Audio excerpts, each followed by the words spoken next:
સુરતમાં ભેસાણ ખાતે રહેતા એક યુવકે રહસ્યમય સંજોગોમાં ભેસાણ એસએમસી પાણીના પ્લાન્ટ પાસે આવેલ ઝાડ સાથે ટી શર્ટ બાંધી અને લટકતી હાલતમાં મળી આવ્યો છે।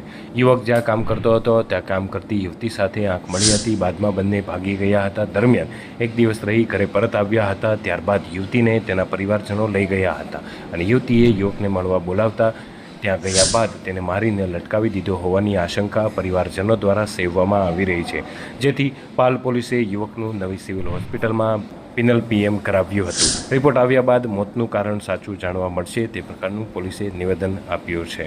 હાલ પાલ પોલીસે અકસ્માત મોતનો ગુનો નોંધી અને વધુ તપાસ હાથ ધરી છે। ત્યારે પરિવારજનોએ રાજેશની હત્યા થઈ હોવાનો આક્ષેપ કરતા પાલ પોલીસે નવી સિવિલ હોસ્પિટલમાં રાજેશનું પેનલ પીએમ કરાવ્યું હતું અને રિપોર્ટ આવ્યા બાદ જ મોતનું સાચું કારણ જાણવા મળશે।